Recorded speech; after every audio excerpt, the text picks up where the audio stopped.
Bueno, entonces, como le estaba diciendo Daniel, pues muchas gracias. Gracias por conectarse y por participar, sobre todo por el interés en el tema.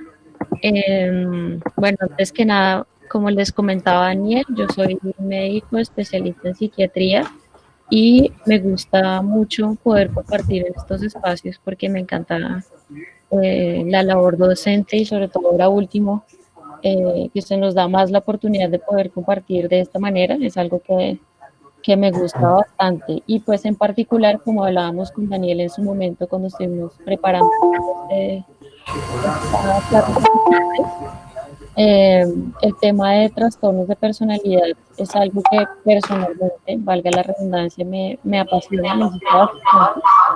Y es un tema que me gusta tratar siempre porque considero que es algo que siempre va a incidir en nuestra práctica profesional.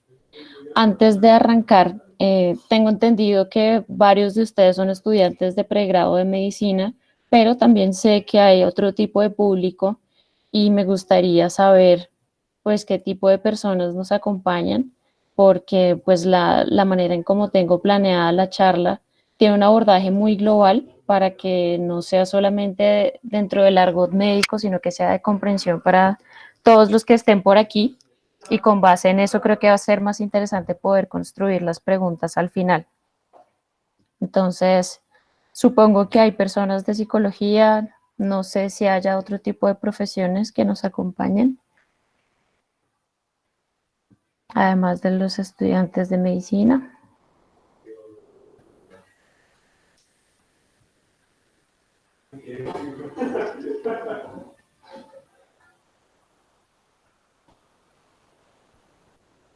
Bueno, por aquí Manuel Rafael Arrieta dice que es contador, qué interesante. Gracias por el interés, Manuel. Qué chévere. Bueno, entonces pues ya el tiempo está corriendo, así que vamos a arrancar. Quiero explicarles antes que nada cómo funciona la dinámica que tengo preparada para ustedes hoy. Eh, me gusta que empecemos con una pregunta de indagación porque tengo planeado que esta charla no sea algo de difícil comprensión, que sea difícil de digerir, sobre todo porque pues no me estoy dirigiendo a psiquiatras, que eso es algo importante, pero sí personas que tienen el interés y sobre todo que como psiquiatra me interesa que para todos ustedes sea muy claro, más allá de cuáles son los trastornos de personalidad, que desde luego vamos a hablarlos, mi interés principal es que ustedes puedan identificar cuándo un paciente tiene un trastorno de la personalidad y cuándo no. ¿Y por qué se los menciono? Porque en la práctica clínica en general, e inclusive para los que no son del área de la salud, si se encuentran en un contexto de negociación, dificultades familiares, dificultades de pareja, la personalidad es quizás la base de todo lo que ustedes se puedan imaginar, no solamente porque es la base sobre la que se construye la enfermedad mental, sino también que habla de nuestro funcionamiento mismo. Entonces, fíjense que no es relevante únicamente por el tema clínico, por el tema médico, sino también por todo lo que implica en todas las esferas de la vida. Entonces, quiero que empecemos por esa parte con mi pregunta de indagación, que es precisamente esta. ¿Cómo puedo identificar que estoy ante una persona que tiene un trastorno de la personalidad? Entonces, pues antes que nada, quiero, digamos, hacerles un pequeño recorrido histórico que me gusta hacerlo aquí. Y es que los trastornos de la personalidad en cuanto a la salud mental y a la psiquiatría tomaron principal relevancia más o menos en la década de los 80.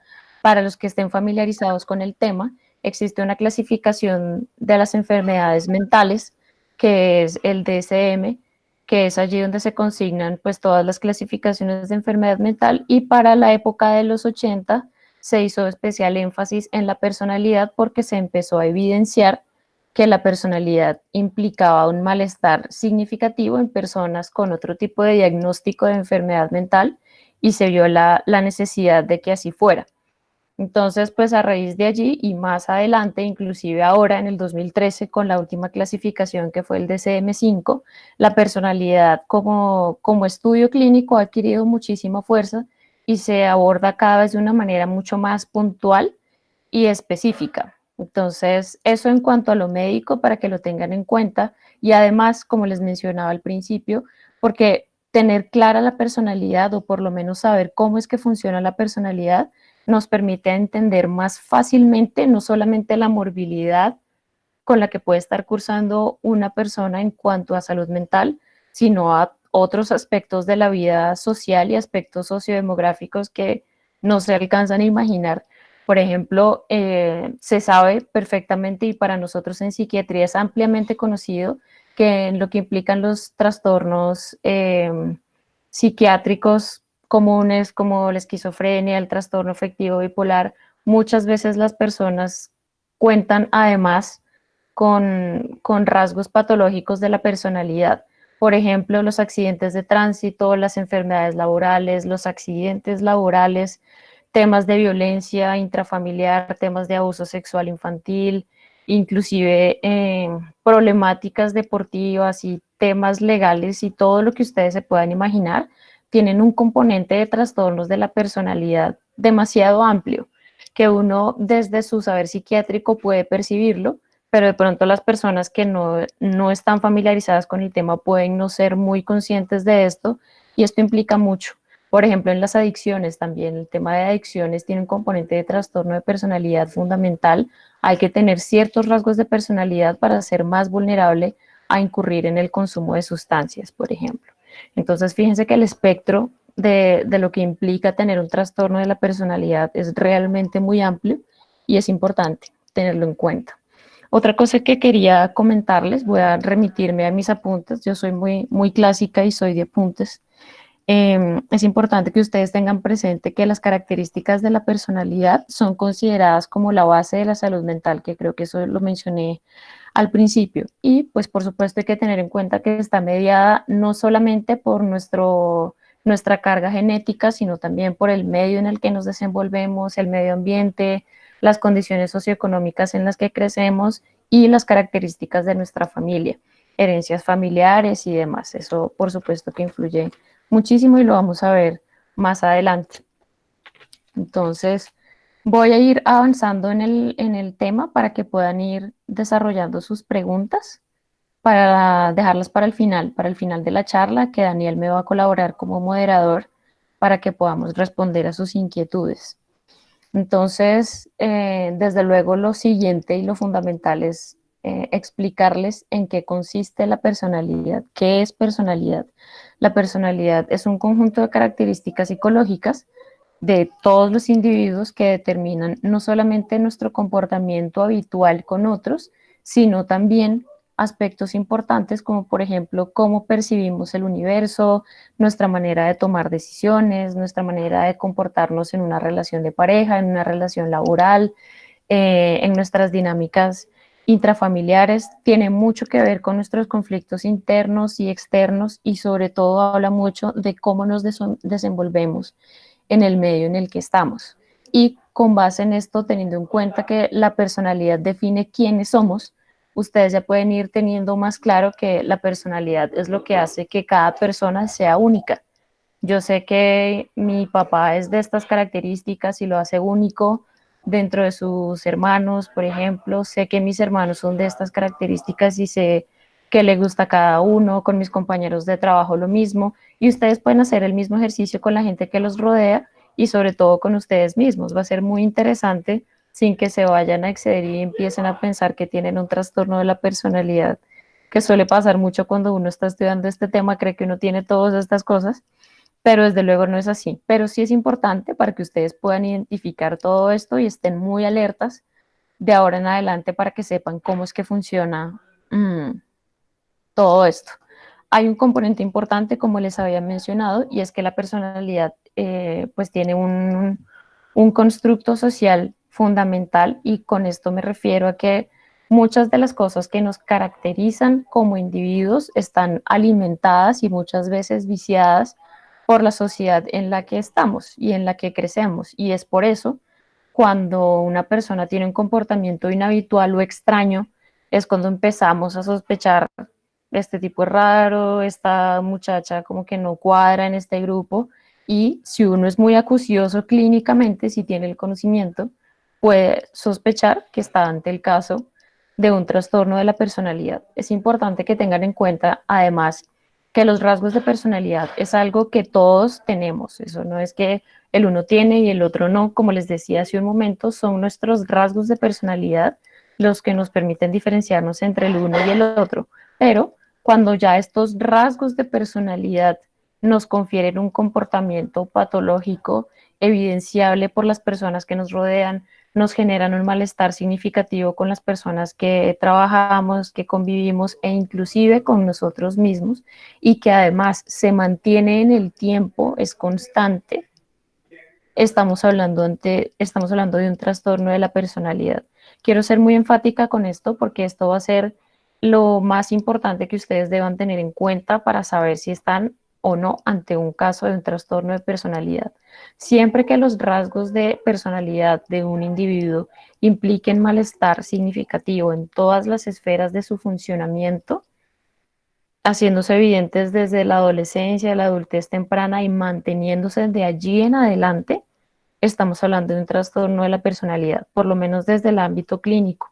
Por supuesto, hay ayudas diagnósticas para objetivar todo esto, que son las pruebas de personalidad, que son los psicólogos los que están autorizados legalmente para practicarlas, pero cuando uno tiene todos los criterios clínicos muy claros y los puede evidenciar en una persona, pues digamos que las probabilidades de error en cuanto al diagnóstico son muy bajas.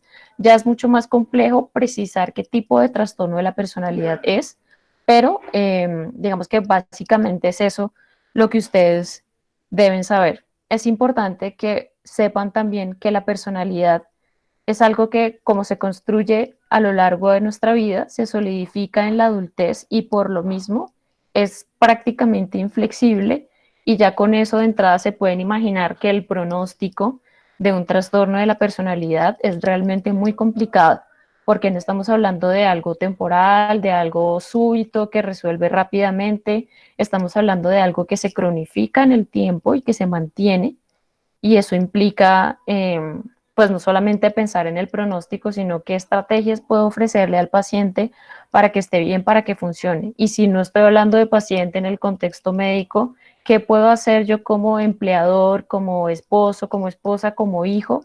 Si estoy dentro de mi círculo, hay una persona con un trastorno de la personalidad. Entonces, para que tengan eso presente.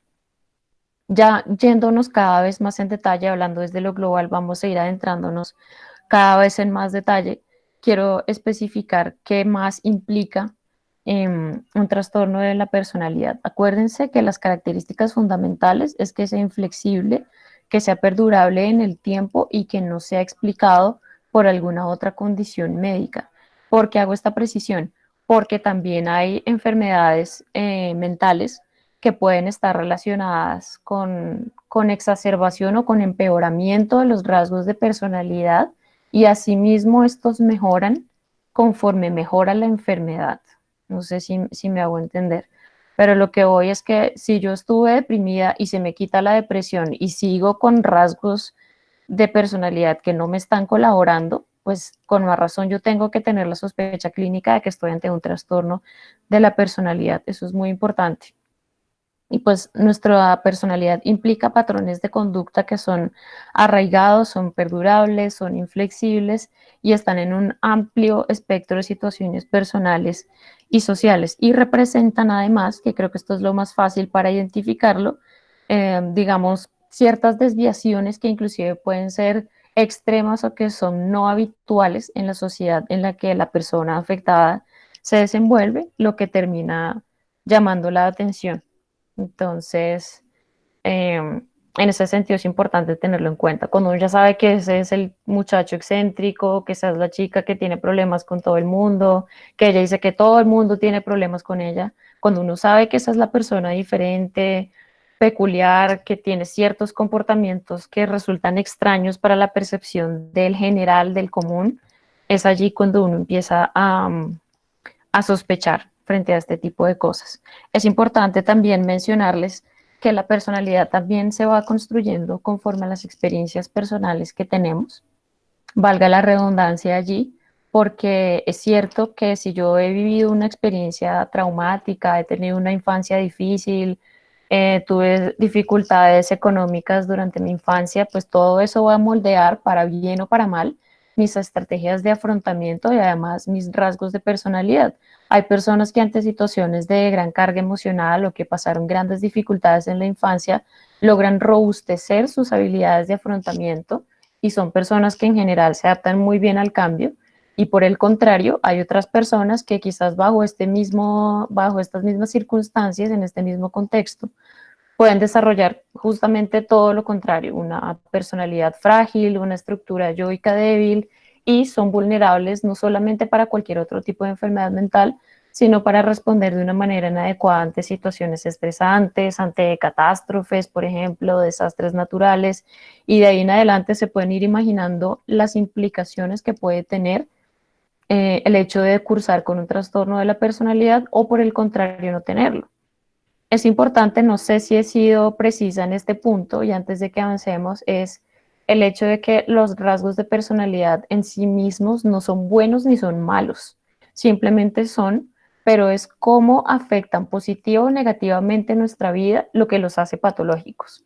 Es decir, si yo tengo rasgos obsesivos, por ejemplo, que yo soy una persona que le gusta el orden, el control, soy rígida con los horarios, no se me escapa ningún detalle, tengo todo al día, pues probablemente me va a ir muy bien en cuanto a lo profesional, puede ser un perfil profesional deseable, pero si esos rasgos obsesivos de personalidad además implican que yo sea inflexible conmigo misma, con mi familia, no me permita tener tiempo libre, tiempo a solas, tener actividades de ocio, eso ya no es tan funcional y comienza a ser un problema. Entonces, fíjense cómo el espectro de funcionamiento de los rasgos es tan importante que es la acuciosidad que yo voy a tener al momento de evaluar lo que me permite si estoy ante una persona con rasgos de personalidad funcionales que le permiten sobrevivir y tener un buen desempeño interpersonal o cuando definitivamente estoy ante una persona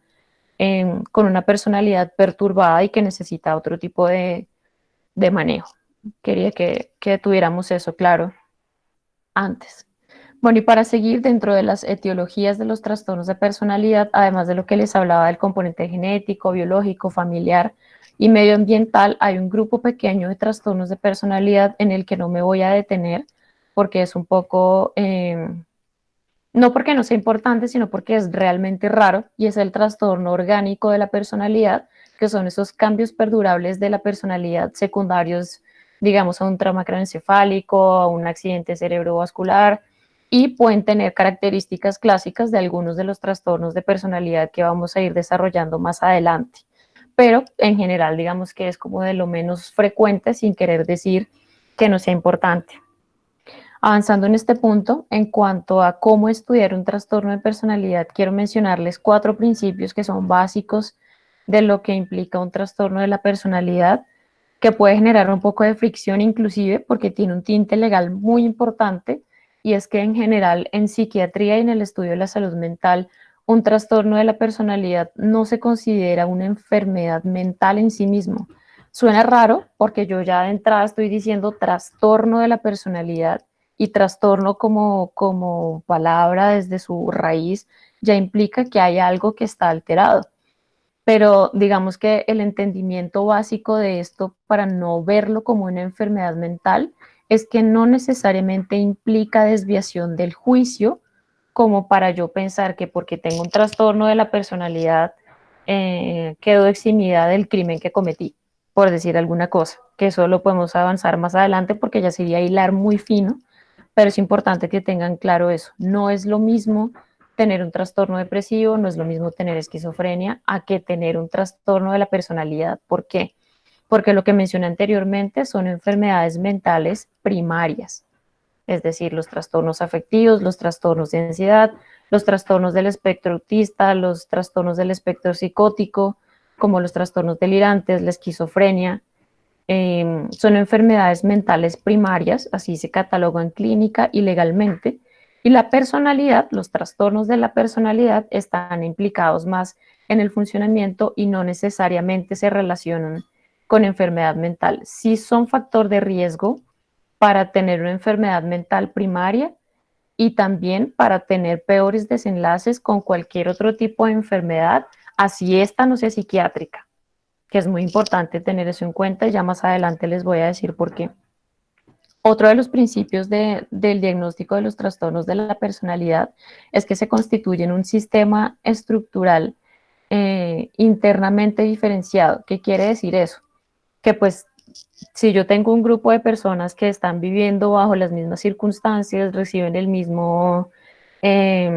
la misma alimentación, la misma educación, hay estímulos que cada uno percibirá de manera diferente y todo eso va a empezar a integrar su manera de ser y va a implicar que yo sea diferente del que está al lado mío, del que creció conmigo, porque esto implica una serie de fenómenos intrapsíquicos que solamente son míos y que van a marcar una diferencia frente a las demás personas con las que yo me he podido desenvolver. Que eso implica, por ejemplo, porque en familias hay personas con trastorno de personalidad y otras no. O en estudios de gemelos que se han hecho muchísimo, los gemelos son objeto de estudio muy amplio en psiquiatría y se explica, por ejemplo, cómo hay un gemelo que tiene esquizofrenia y el otro no, pero pasa muy comúnmente que si uno de los gemelos tiene esquizofrenia y el otro no, pueda que el que no tiene esquizofrenia sí tenga rasgos esquizoides de la personalidad, por ejemplo. Entonces, fíjense cómo la incidencia del medio ambiente tiene tanta relevancia ahorita. Otro de los principios es que el diagnóstico del trastorno de la personalidad es algo dinámico, no es estático, hice mucho énfasis en eso al principio y lo recalco. Y el último es que la patogenia no es lineal y se distribuye secuencialmente a lo largo de la vida, que eso también les había comentado. No es algo que empezó en la adolescencia y hasta ahí quedó, sino que es algo que se mantiene. Perdón. Entonces, en ese sentido, importante tenerlo en cuenta. Siguiendo ya con datos que me parecen cada vez más interesantes, sobre todo para el público no médico, quiero hablarles un poco de epidemiología. No me voy a detener mucho en eso, pero sí quiero contarles aspectos epidemiológicos que considero muy importantes. Y es que, digamos, en nuestro medio médico, en un hospital general, si pudiéramos hacer un estudio en un hospital general, es decir, en una unidad, en un hospital que no necesariamente implique una unidad de psiquiatría, se estima que por lo menos el 15% de los pacientes que puedan estar hospitalizados cursan con un trastorno de la personalidad. Entonces, fíjense todo lo que eso implica. Por ejemplo, si yo soy eh, el internista de turno y me llaman porque tengo un paciente muy complicado que acaba de sufrir un infarto, que necesita un stent y de paso yo como paciente digo que no lo necesito, que yo puedo salir adelante con esto solo, que yo no necesito la ayuda de nadie. El internista se va a ver en un problema porque tiene el conocimiento para decirle al paciente, usted necesita un stent, pero el paciente aparentemente en su sano juicio dice que no lo acepta porque cree que no lo considera necesario. Pueda que yo como internista me quede con que fue un paciente difícil y, ay, pues si no quiere el stent, pues no lo hago. Pero como somos juiciosos y siempre velamos por el bienestar de los pacientes, lo que yo debo hacer, si ese es el caso, es interconsulta con psiquiatría. No sé si es que la persona está en delirium y por eso tiene el juicio desviado. No sé si es que la persona definitivamente no quiere por sus creencias religiosas, por ejemplo, o porque estoy ante una persona con trastorno narcisista de la personalidad que en su juicio considera que no necesita un stent. Entonces yo como internista estoy en la obligación de pedir la evaluación del estado mental de ese paciente, primero para asegurarme de que estoy obrando correctamente a pesar de que el paciente se niega a recibir el procedimiento y segundo para indagar si estoy ante una persona con un diagnóstico de trastorno de personalidad que no se ha evidenciado. Y eso es muy común. Si ustedes son de los que no les gusta psiquiatría o no han rotado por psiquiatría, o no conocen a una persona con enfermedad mental, piensen en situaciones en las que ustedes hayan estado con personas que son de difícil manejo.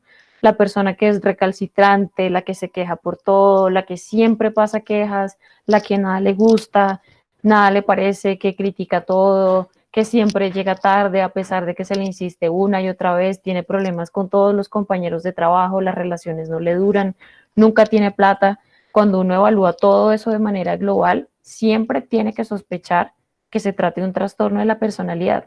Porque insisto tanto con que se sospeche que sea personalidad y no esquizofrenia, por ejemplo, o no depresión, por lo mismo que me mencionaba hace un momento, la personalidad es perdurable y se mantiene en el tiempo. Yo no tengo problemas de plata siempre solo porque estuve deprimida. Pues seguramente me deprimí porque perdí el trabajo, tenía deudas, estuve en bancarrota, pero pues eso no va a implicar que yo siga así el resto de mi vida. Y si tengo dificultades para mantener un empleo, valdría la pena indagar por qué. ¿Será culpa de mi jefe? ¿Será culpa de la empresa en la que estoy? ¿Será que siempre aplico para trabajos que no son para mí? ¿O será que el problema es mío porque tengo un trastorno de la personalidad? Entonces, fíjense cómo esto va implicando cada vez más cosas. Es importante también que sepan que el simple hecho de tener un trastorno de personalidad de entrada ya supone un peor pronóstico en enfermedades no solamente psiquiátricas, sino en no psiquiátricas. ¿Y por qué hago énfasis en las no psiquiátricas? Porque sé que hay personas que no les interesa genuinamente psiquiatría, pero se interesan por el tema de personalidad. Y es que, por ejemplo, si yo tengo un paciente obeso, diabético y además tiene un trastorno narcisista de la personalidad, va a ser un paciente no adherente, no se va a poner la insulina, probablemente no va a querer tomarse las glucometrías en la casa y va a creer que sabe más que el diabetólogo. Entonces, pueden hacerse una idea de ese arquetipo de paciente para que vean cómo puede llegar a ser de difícil. Entonces, si yo ya como ginecólogo, como pediatra, como cirujano, sé que el paciente tiene como diagnóstico un trastorno de la personalidad, tengo que estar preparado porque puede ser un paciente difícil. Eso en cuanto a lo intrahospitalario. En los pacientes ambulatorios e inclusive en el común, si pudiéramos hacer una muestra en Transmilenio, se estima que por lo menos 3 de cada 10 personas no hospitalizadas fuera de medios intrahospitalarios pueden tener un trastorno de la personalidad. Entonces, fíjense que es un aspecto de salud mental de una incidencia y una prevalencia tremendo, porque solamente con que estemos en un salón de clase, 100 personas, ya por lo menos 30 van a tener un trastorno de la personalidad. Bueno, hoy día probablemente 100 no, porque estamos en cuarentena, pero si fuera el caso, si estuviéramos en un auditorio y pudiéramos contar o evaluar clínicamente de manera rápida a las personas, probablemente 3 de cada 10 van a tener rasgos patológicos de la personalidad, por lo menos, para que se hagan una idea de sus familias y de sus grupos cercanos, es muy prevalente. Por eso le decía yo a Daniel que me parecía muy importante que habláramos de esto, porque es una preocupación grande y que implica un montón de cosas bien interesantes. Otro aspecto epidemiológico que me parece importante es por grupos poblacionales, por ejemplo.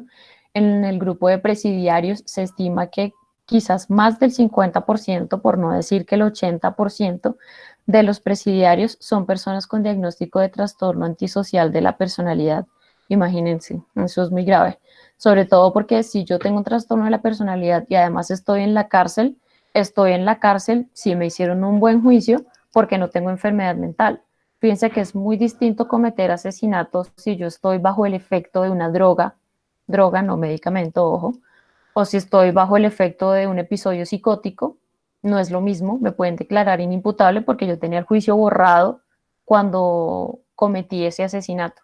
Pero si el perito forense llega a evidenciar que yo cometí el asesinato en pleno uso de mis facultades mentales, como ha pasado con muchos casos eh, famosos conocidos como el de O.J. Simpson con su esposa, o inclusive como Garavito, que bueno, eso da para muchas cosas más adelante. No es casualidad que este tipo de personas estén hospitalizadas y, perdón, que estén encarceladas y no estén hospitalizadas o bajo medidas de aseguramiento. Si hay en la audiencia residentes de psiquiatría, sabrán a qué me refiero específicamente. En las clínicas psiquiátricas tenemos muchas veces pabellones de inimputables, que son las personas que han cometido crímenes, pero bajo el efecto de una enfermedad mental. Por eso están en una clínica psiquiátrica y no en una cárcel. Entonces, fíjense, inclusive para escenarios como estos, es fundamental saber si yo estoy ante un trastorno de la personalidad o definitivamente no. como espero y asumo optimistamente, espero que hayan leído un poco acerca de los tipos de trastornos de personalidad, porque, por ejemplo, dentro de la epidemiología, los que son del grupo A, que allí es donde entran el esquizoide, el esquizotípico, el paranoide, son significativamente más comunes en los hombres, como también lo son los antisociales o sociopáticos y los narcisistas.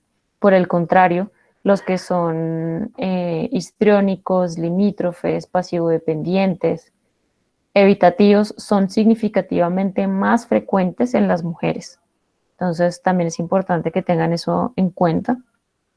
Y un dato bien curioso que me pareció importante mencionarles es que en una unidad de salud mental, por lo menos el 60% de los pacientes pueden tener un trastorno de la personalidad y varios de esos suelen ser del grupo B, sobre todo limítrofes. Si hay aquí médicos residentes de psiquiatría, sabrán en sus rotaciones que la gran mayoría de pacientes que uno ve hospitalizados tienen, además de su diagnóstico primario, un trastorno limítrofe de la personalidad. Fíjense qué interesante.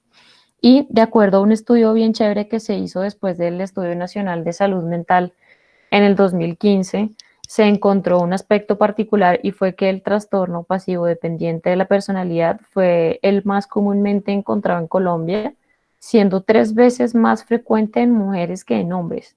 Fíjense qué interesante.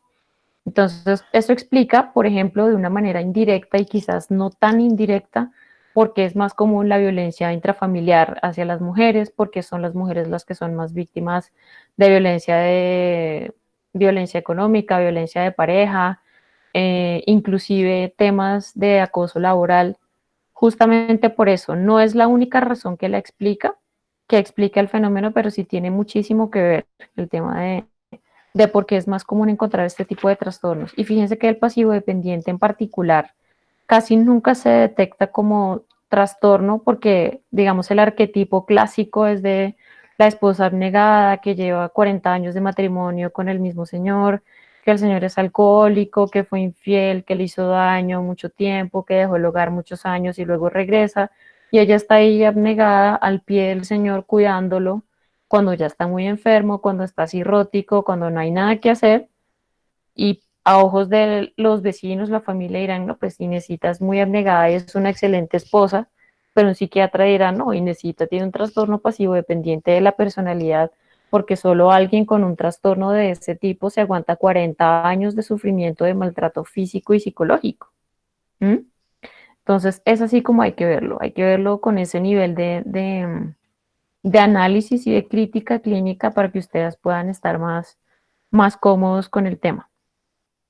¿Qué más les puedo decir? Bueno, hay ciertas pautas diagnósticas para uno poder tener más claro cómo es la evaluación del trastorno de personalidad y son las esferas de funcionamiento. Acuérdense que personalidad equivale a funcionamiento. Entonces, yo como clínico, como médico, como psicólogo o como familiar, si sospecho que alguien de mi familia tiene un trastorno de personalidad y quiero pedir ayuda, debo tener en cuenta estos aspectos. Primero, el trastorno de la personalidad está implicado en mi afecto, en mi estado de ánimo, me hace más vulnerable a cambios en el estado de ánimo en cuanto a la excitabilidad, que por eso me refiero a cómo es mi respuesta adaptativa ante situaciones de gran carga emocional, de peligro, por ejemplo, ese tipo de cosas. El control de los impulsos, porque hay personas que ante un riesgo deciden tirarse de un puente en vez de llamar al 123, por ejemplo, porque una persona hace un intento de suicidio antes de tomarse un tiempo, respirar y pedir ayuda, por ejemplo, todo ese tipo de cosas. Las formas en que percibimos al mundo también es una manera muy interesante de evaluar la personalidad. No es lo mismo como yo veo el mundo a como lo ve una persona narcisista, por ejemplo. No es lo mismo como lo ve una persona sociopática, no es lo mismo como lo ve el esquizoide, porque nuestra vivencia del universo y de la gente que nos rodea siempre va a ser diferente. Y el último, y creo yo que el más importante, es el estilo en cómo nos relacionamos con los demás. Hay personas que son más bien evitativas y les gusta más bien poco contacto social, bueno, sexual también. que va muy de la mano, digamos, con las personas del grupo A. Son personas que no les interesa la vida sexual muy poco, vida social muy poco, pero es algo que no les genera malestar realmente, es porque así funcionan. Son personas que funcionan desde el aislamiento. Entonces, fíjense, por el contrario, como las personas que son más bien ansiosas, evitativas, que tienen fobia social, sufren mucho por no tener una vida sexual satisfactoria, por no tener una vida social agradable, no porque no quieran, sino porque les da temor el rechazo, el escrutinio, que lo señalen, quedar en ridículo. Entonces, como yo vivencio el universo poniendo estos ejemplos extremos, puedo darme una idea de cómo es este aspecto. ¿Qué más? Ah, bueno, y otra cosa fundamental, antes de un ejemplo que les quiero poner que me parece interesante, es que los trastornos de la personalidad no se limitan a un episodio concreto de enfermedad mental, eso ya lo habíamos hablado, y lo menciono porque es fundamental para hacer diagnóstico diferencial, y el diagnóstico diferencial en trastornos de personalidad es muy importante porque no solamente va a implicar qué tan buen clínico soy, sino que también puedo cambiarle la vida a un paciente. Y lo menciono porque uno de los errores más frecuentes que yo veo, por ejemplo, es que se confunde muchísimo el trastorno limítrofe de la personalidad con el trastorno afectivo bipolar, por ejemplo. Y es un error muy común tanto de psiquiatras, psicólogos como médicos generales. Y si yo soy juicioso, clínicamente puedo ver que el trastorno afectivo bipolar, primero, es una enfermedad mental primaria, segundo, es episódica, y tercero, puede tener periodos intercríticos bastante buenos con un funcionamiento aceptable, sin necesidad de hospitalización en mucho tiempo si soy un paciente adherente al tratamiento.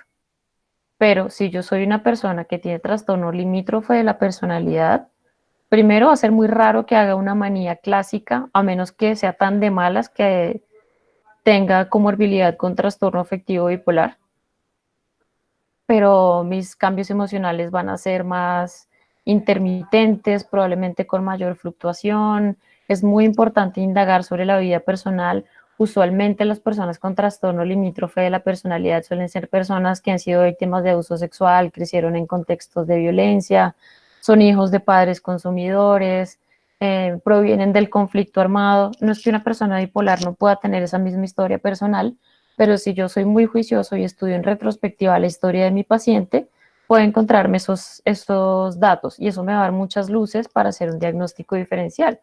Lo mismo pasa cuando estoy ante una esquizofrenia versus cuando estoy ante el caso de una persona con un trastorno paranoide de la personalidad, por ejemplo. Puede que un paranoide jamás se hospitalice y eso debería llamarme la atención. En cambio, la esquizofrenia tiene episodios críticos que requieren hospitalización. Entonces, fíjense cómo es importante tener presente que el hecho de que sea continuo en el tiempo me debe hacer pensar más en un trastorno del funcionamiento, más que en un trastorno del afecto, por ejemplo, o del pensamiento. Y en este punto quería traerles un ejemplo, quería ser muy teórica, pero quiero ser más bien práctica con el ejemplo. Y antes de encontrarme con ustedes, estuve pensando en un personaje que fuera conocido por la mayoría. Y me acordé de Shrek, la película de Shrek. Y si se acuerdan del personaje malévolo de la historia que es Lord Farquaad, él, si ya lo pensaron, tiene un trastorno de la personalidad. Lo menciono porque primero es caricaturesco y segundo porque está al alcance de todos y nos podemos acordar inmediatamente de quién es Lord Farquaad. Pero recordando la película pueden hacerse una idea de qué tipo de trastorno de la personalidad podría tener. Entonces, si uno hace memoria, Lord Farquaad es una persona que poco o nada le importa el bienestar de los demás. Si se acuerdan cuando expuso a Shrek y al pueblo a que tenían que enfrentarse al dragón para rescatar a la princesa y demás, no le importó el bienestar ni del pueblo ni del ogro y dice además que es un sacrificio que está dispuesto a aceptar. Eso pues a ojos de los demás para dejar una buena imagen social, pero atrás se esconde una persona cero empática que prefiere arriesgar la seguridad de los demás antes que la suya con tal de obtener un beneficio, que finalmente es la princesa. Después pone a Shrek en riesgo, a la misma princesa, a las otras personas del pueblo, y siempre con la intención de obtener beneficio y pasar por encima del que sea. Cuando secuestra la galleta de jengibre, cuando hace todo este tipo de cosas. Entonces, si lo vemos muy por encimita, ya de entrada podemos pensar que Lord Farquaad tiene un trastorno sociopático de la personalidad con elementos narcisistas, además, bien interesantes. Entonces, les dejo ese ejemplo para que lo piensen un rato y puedan imaginarse quizás otros escenarios de películas y de la vida real donde puedan tener este tipo de aspectos claros para que sea más importante. ¿Qué otra cosa les venía a comentar para que ya pasemos a los grupos, al pronóstico, al manejo y pasamos a las preguntas? ¿Les parece? Mm, Bueno, pasemos de una vez a la clasificación, que yo creo que ya la parte general la abarcamos bastante bien. A mí siempre me gusta denominar los grupos de trastornos de personalidad por palabras que los definan. Si hay personas en la audiencia que me conocen de antes, saben que es una manera muy práctica de hacerlo y así lo hemos revisado antes. Y antes de eso, pues la clasificación básica tradicional del DSM. eh, de siempre, que son tres grupos principales, que son el grupo 1 o el grupo A, el grupo 2 o el grupo B y el grupo 3 o grupo C. Perdón. Entonces, para empezar con el grupo 1 o con el grupo A, la palabra que a mi modo de ver define mejor el grupo A es la excentricidad. Las personas que caben dentro de los diagnósticos de trastorno de personalidad del grupo A son personas excéntricas. Y por excéntrico me refiero a que son personas con creencias raras, meticulosas, son personas que suelen, por ejemplo, pertenecer a sectas, que tienen creencias bien particulares, que creen en la magia negra, que son supersticiosas, son personas que suelen tener la confianza prácticamente destruida, la autodeterminación empobrecida, como les decía hace un momento, son personas con una vida social bastante pobre, se caracterizan por la suspicacia, por una actitud reservada, aislamiento constante y pobre contacto social. Y recuerden, para que lo tengan más adelante en cuenta con la diferenciación de otros grupos de personalidad, es que el componente de la interacción social no es algo que les afecte. Si ustedes pudieran entrevistar a una persona con esquizofrenia o con trastorno esquizoide de la personalidad, probablemente les va a decir que le da lo mismo si tiene amigos o no, si tiene pareja o no, con que tenga dos amigos cercanos es suficiente y no necesita 20, como un histriónico, por ejemplo, pero no es algo por lo que sufra y por lo mismo es difícil que llegue a consultar por eso, porque en su funcionamiento aprendió que puede estar solo o vivir solo con su mamá o solo con su hermano o con su perro y le parece que está bien y no sufre por eso. Entonces, de hecho, en cuanto a personalidad, los del grupo A son las personas que menos consultan, porque la vivencia del malestar subjetivo es tan pobre que casi siempre si llegan a consulta es por sugerencia de un amigo o por un familiar que les dijo, no, usted ya está demasiado solo, no habla con nadie, lo traje porque me parece muy raro este comportamiento, pero que la persona por sí misma consulte teniendo un trastorno de la personalidad del grupo A es realmente bien extraño. Entonces, para que lo tengan presente, dentro del primer grupo, el grupo A, está el esquizoide, el esquizotípico y el paranoide, y los tres comparten estos rasgos que les mencioné, y todos estos rasgos son patológicos. Acuérdense que yo puedo tener rasgos de personalidad del grupo A, pero si eso no permea todas mis esferas del funcionamiento y de paso no implica una permanencia en el tiempo, pues no estoy hablando de un trastorno de la personalidad formal, pero sí del grupo A que me pueden generar problema en algún momento, por decir algún ejemplo. Mm, ¿Y qué les puedo decir en cuanto a esto para que puedan tener más claridad sobre este tema? Eh, bueno, Vanessa hace una pregunta voy a anotarla por acá y ahorita al final voy a aclararles todas las dudas. Voy a dejarte por acá pendiente para responderte. Imagínense qué tipo de personas podrían estar dentro del grupo A, como para que ustedes tengan una idea.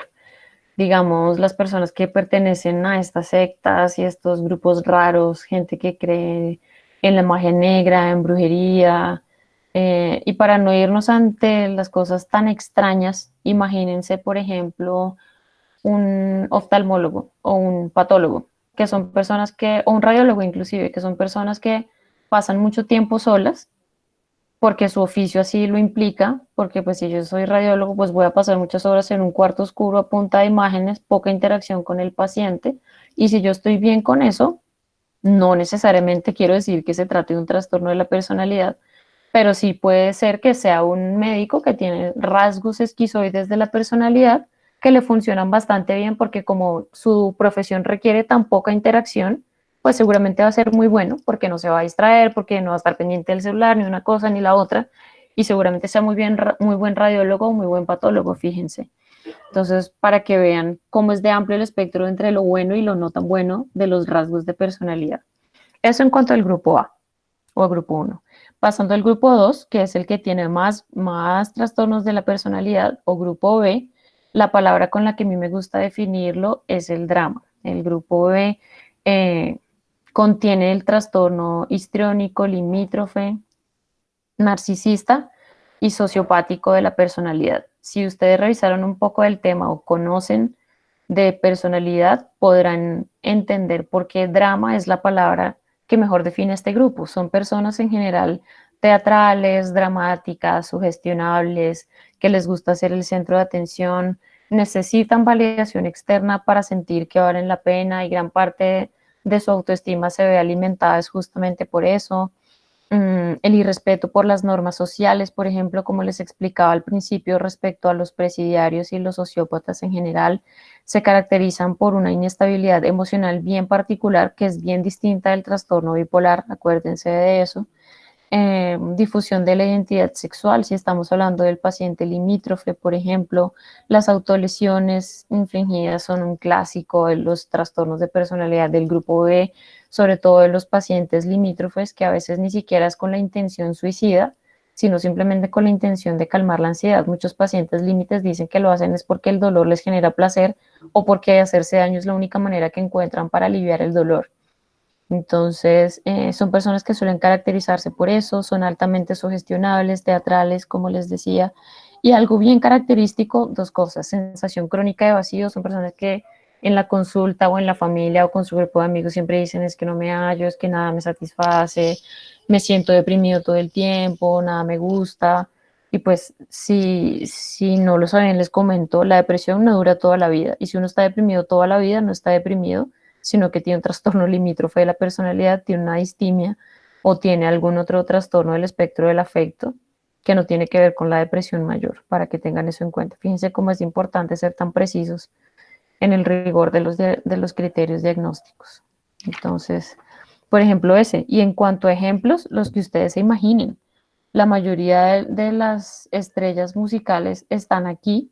De hecho, como dato curioso, alguna vez cuando yo era residente revisábamos que ser rockstar implica 25 años menos de expectativa de vida por el simple hecho de tener el riesgo de ser una persona limítrofe. Y allí está el Club de los 27, por ejemplo, que aplica perfectamente. Amy Winehouse era una mujer con un trastorno limítrofe de la personalidad, igual que Janis Joplin y muchas personas que aún hoy viven.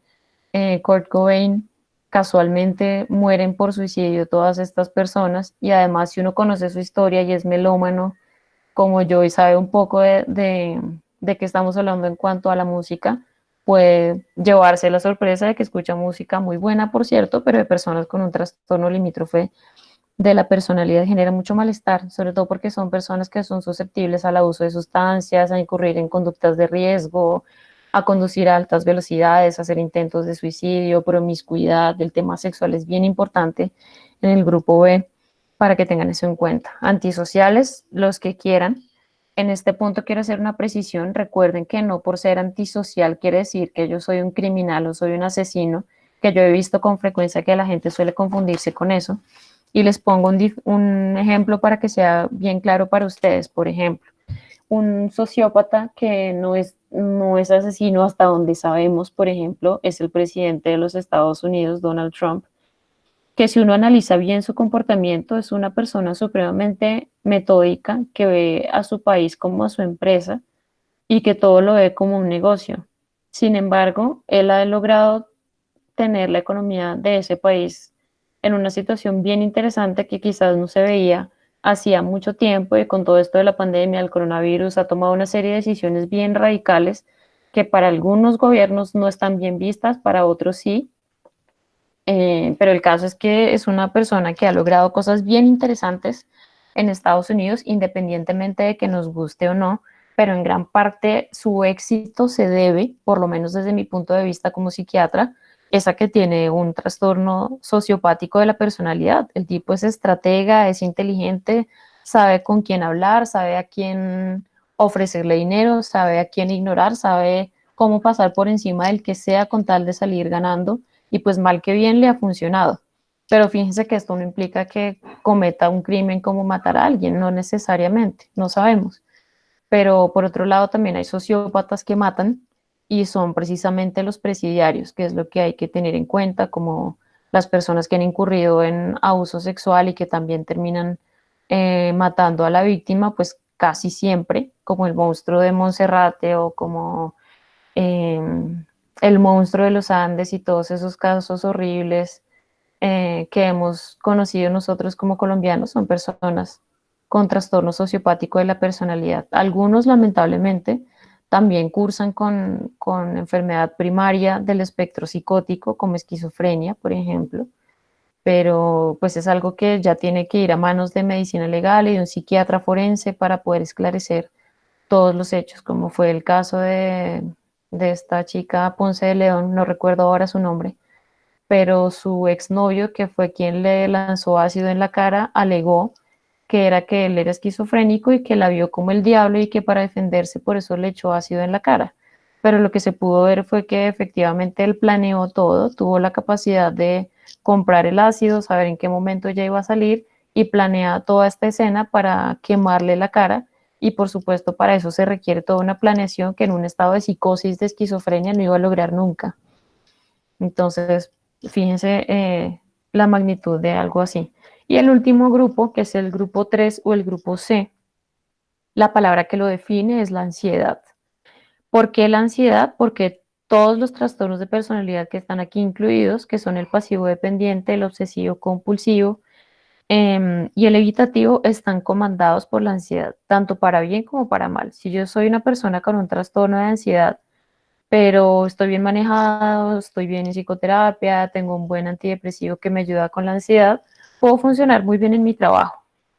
Pero si además de eso soy una persona que tiene una preocupación excesiva por el orden, por la pulcritud, por la necesidad de control psíquico, inclusive interpersonal, a expensas del bienestar propio y de los demás, probablemente estoy hablando de una persona con un trastorno de la personalidad del grupo C. Y acuérdense el ejemplo que les ponía ahorita de Inesita, la esposa abnegada, ese es un caso clásico, lamentablemente muy común en nuestro país, de trastorno pasivo dependiente de la personalidad. ¿Y por qué? Porque son personas, hablando específicamente del pasivo dependiente, eh, sí, claro que sí, José Eduardo, que explican, por ejemplo, por qué una persona se aguantaría algo así. Una persona que esté sometida a una serie de maltratos a lo largo de su vida y que siga con su maltratador, yo puedo sospechar que estoy ante un trastorno de la personalidad, por ejemplo.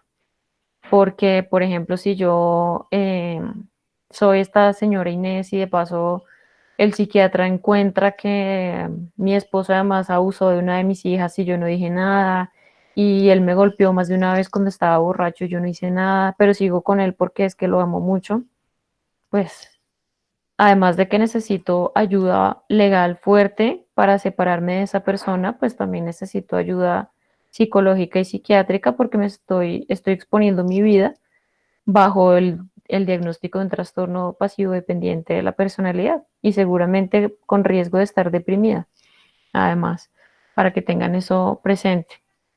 Las personas del grupo C, Aileen, pregunta que si los trastornos de personalidad se heredan. Ya vamos a hablar de eso al final en la serie, en la sesión de preguntas, pero me encanta, es una pregunta supremamente importante. Y ya para terminar con los del grupo C, son personas que además tienen baja autoestima, que tienen hipersensibilidad a la evaluación negativa, como les mencionaba, y son capaces de someterse a humillaciones con tal de no ser abandonados, como el ejemplo de Inés que les ponía. Son personas que se caracterizan por una conducta sumisa, subordinada y que le tienen mucho miedo a la separación y por eso permiten o aceptan muchas cosas que a ojos de los demás podrían estar mal, pero que las prefieren a cambio de no estar solas. Entonces, en ese sentido, pues implica bastantes riesgos. Bueno, vamos a cerrar con la parte del pronóstico y del manejo para que podamos resolver sus preguntas, que ya llevamos una hora justo de charla para que aprovechemos el resto del tiempo para preguntas. Entonces, en cuanto a pronóstico, teniendo en cuenta lo que ya pudieron escuchar de esta primera hora, pueden imaginarse que los del grupo A, que respondiendo una de las preguntas de una vez el grupo A, la palabra que lo define es la excentricidad, son las personas con trastorno de personalidad que suponen un peor pronóstico. Primero, porque como el malestar no es vivenciado subjetivamente como algo negativo, es muy difícil que la persona consulte por eso. Y casi siempre cuando se hace diagnóstico de trastorno de la personalidad del grupo A es como un hallazgo incidental, así como a veces se le encuentra eh, colelitiasis a un paciente que llegó con abdomen agudo por apendicitis, por decir alguna cosa. Y pueda que, digamos, el paciente con trastorno esquizoide de la personalidad llegue a urgencias porque se fracturó un pie y yo de paso como enfermera me di cuenta que el paciente estaba como raro, paranoide, que empezó a decir que la gente lo estaba mirando como raro, que lo querían lastimar. Yo en mi buen ejercicio profesional puedo decirle al médico tratante, pídale que lo valore psiquiatría, este paciente está muy raro. Y pueda que el psiquiatra diga, sí, es una persona con rasgos esquizoides de la personalidad. Casi siempre es así como se suele encontrar este tipo de trastornos. Entonces, para que lo tengan presente, por ese rasgo en particular es que el grupo A supone peor pronóstico, porque es muy difícil que consulte y porque además no van a vivenciar su trastorno como un problema que requiere abordaje. Y además que por su etiología y por su relación con el riesgo de trastornos del espectro psicótico, es muy poco lo que se puede hacer.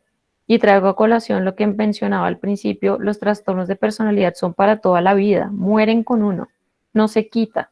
Hay rasgos que se atenúan conforme avanzamos en edad, pero yo sí soy histriónica, me morí histriónica, así que me morí diabética y me morí hipertensa. Eso muere con uno.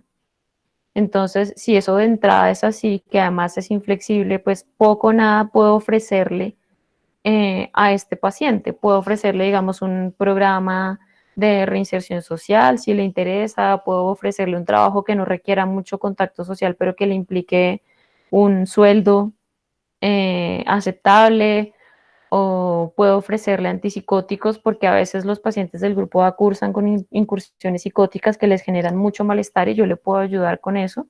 Y por supuesto, si identifico ya síntomas afectivos o de ansiedad, que también es muy común que los presenten, le puedo ayudar con eso.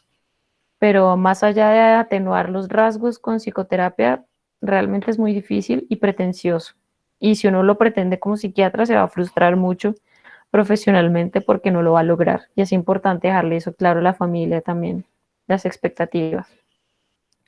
En cuanto al grupo B, digamos que el pronóstico es bueno especialmente para los histriónicos y para los limítrofes, porque son personas que sí logran hacer cierta crítica al malestar que les genera su teatralidad, que se estresan si no están siendo el centro de atención, las personas que hacen múltiples intentos de suicidio, son personas que casi siempre suelen llegar a psicoterapia con psicología o con psiquiatría y logran un muy buen desempeño a lo largo de la terapia y les va bastante bien. Y estos dos grupos en particular, el histriónico y el limítrofe, les va muy bien con psicoterapia psicoanalítica, por ejemplo, sobre todo a los histriónicos. Si ustedes tienen un poco de conocimiento de la historia freudiana, que es fascinante, podrán ver que muchos de sus primeros aportes en cuanto a la cura psicoanalítica, a la purga psicoanalítica, como él decía, son de personas con trastorno histriónico de la personalidad, dado que son tan sugestionables, pues el psiquiatra bien preparado y ojalá psicoanalista, si es el caso, puede aprovechar esta sugestionabilidad para hacer una muy buena cura psicoanalítica y los resultados son bien interesantes y bastante buenos, pero por supuesto, como todo en medicina, depende de la adherencia del paciente. En cuanto al resto de trastornos del grupo B, realmente mal pronóstico. De todos los trastornos de personalidad que existen, el de peor pronóstico es el sociopático, porque es casi como una agenesia del super yo. No hay entendimiento de la norma social, del bienestar común, de la ética, de la moral, y si eso no está, que además tiene un componente neurobiológico bien interesante, porque son personas que además se les ha encontrado en neuroimágenes que tienen el frontal con ciertas alteraciones, el circuito de la amígdala, del hipocampo, y además tiene un componente de testosterona bien importante. Es muy difícil lo que yo puedo hacer por un paciente sociópata, y además de que difícilmente va a consultar. Y lo mismo, probablemente yo me dé cuenta de eso. Si digamos estoy en comisaría de familia y estoy recibiendo el caso de una señora que denunció al marido porque le pegó en la cara, y yo estoy ahí y como trabajadora social que sabe de trastornos de personalidad, me percato que el marido de la pobre señora es un sociópata, por ejemplo, pero que el sociópata vaya y consulte porque es que quiero recuperar mi moralidad, no va a pasar. Y lo mismo con el narcisista, es tanto su autoconfianza que inclusive podría pensar que su conocimiento es superior al del psiquiatra y que no necesita terapia porque está perfecto. Entonces, de entrada no lo va a hacer. El grupo C, que acuérdense que la palabra que lo define es la ansiedad que es el mal del siglo XXI y post pandemia es lo que se viene, es el grupo de mejor pronóstico, sin duda. ¿Por qué? Porque la ansiedad se vivencia no solamente cuando yo tengo un trastorno de la personalidad, sino casi que en cualquier circunstancia de la vida, sin que necesariamente yo tenga un diagnóstico psiquiátrico. Y la persona que diga que en su vida jamás ha estado ansiosa, primero miente porque la ansiedad es adaptativa, y segundo, todos hemos estado en riesgo, ya sea por un parcial, por cruzar una calle, porque estuvieron a punto de atracarnos, porque alguien nos quiso hacer daño. Todos hemos vivido la ansiedad por lo menos desde el punto de vista adaptativo. Ya cuando no es adaptativa, es excesiva, implica deterioro en mi funcionamiento, puedo tener un trastorno de ansiedad, por ejemplo, o por el contrario, tener un trastorno de la personalidad del grupo C que está comandado por la ansiedad. Por lo mismo, es a los que mejor les va, porque son personas que consultan mucho. Estoy mal, no estoy durmiendo, estoy deprimida, mi esposo me lastimó, mi esposo me dejó, mi esposa no me ayuda con el orden de la casa, yo no entiendo ya por qué no hace lo mismo. Entonces, como genera tanto malestar y es tan evidente, es más fácil que la persona con trastorno de personalidad C consulte. Entonces, en ese sentido, digamos, es mucho más fácil. Y en cuanto a estrategias terapéuticas, fundamental y como columna vertebral, psicoterapia. Psicoterapia dura, rigurosa. Ya la orientación dependerá de las necesidades del paciente, sobre todo si uno lo que pretende es que mejoren lo más posible o que se apacigüen los rasgos que se pueden apaciguar. Psicoterapia de orientación dinámica. Hay personas que les va muy bien con lo cognitivo-conductual, y hay personas que definitivamente no, como los narcisistas o los sociopáticos o las personas esquizoides, que a ellos a veces les podemos ofrecer medicamentos si están ansiosos, deprimidos o si tienen incursiones psicóticas, pero de resto no. Y por supuesto tratar la enfermedad mental primaria, ¿no? Porque si yo soy una persona limítrofe que además está deprimida, necesito que me traten la depresión. Si hice un episodio psicótico porque consumí marihuana y además soy histriónica, pues necesito que me manejen ambas cosas. Entonces no hay que verlo como una cuestión unidimensional, sino como parte de todo un gran espectro de aspectos que debo tener en cuenta al momento de evaluar un paciente. Y eso creo que es todo básicamente. Creo que les brindé la información suficiente como para que sea claro y para que tengan sus dudas y me pregunten. Yo creo que ya, Daniel, podemos pasar a la parte de preguntas para resolverlas y al final, pues puedo contarles acerca de la bibliografía, creo, que es lo que haría falta. Listo, Doc, muchísimas gracias. Excelente, en verdad. Bueno, la primera pregunta que nos dejan es, ¿cómo se podría diferenciar un trastorno del grupo Me A con encanta esa ansiedad pregunta. social? Me gusta mucho porque acuérdense que como hablamos, las personas del grupo A son personas que prácticamente, por no decir que siempre, son personas que no sufren emocionalmente por el pobre contacto social. Es muy raro que una persona con esquizofrenia, inclusive una persona paranoide, me diga en consultas que estoy triste porque no tengo amigos, los novios no me duran, nadie quiere estar conmigo, porque es una persona que antes puede encontrar molesto el hecho de tener interacción con alguien, por ejemplo. Entonces, si eso es así, pues digamos que esa es una diferencia grande. La ansiedad social o fobia social, como también se llama, primero es más común en el grupo C, no quiere decir que la persona del grupo A no pueda presentar ansiedad social, pero es raro porque la ansiedad social precisamente habla del malestar que yo como persona que sufre ansiedad social percibo, experimento cuando me veo hablando en público, cuando tengo que presentar un trabajo delante de todos mis compañeros o todo este tipo de cosas, por ejemplo. Entonces, si yo soy una persona con ansiedad social, muy seguramente voy a consultar porque quiero tener una vida social tranquila, quiero poder socializar con mis compañeros y quiero poder hacer una charla delante de un público bien interesante sin que eso implique que llore, que no duerma, que me dé diarrea, que me ponga roja, que titubee. Probablemente voy a buscar ayuda. Entonces, fíjate, para la persona que hizo la pregunta, no recuerdo tu nombre, digamos, la diferencia más importante. No quiere decir que una persona del grupo A no pueda tener ansiedad social, pero desde la etiología del trastorno de personalidad del grupo A es muy raro que tenga ansiedad social y si es así, que sufra por eso. No sé si fui clara. Puede pasar, pero digamos no es lo más común.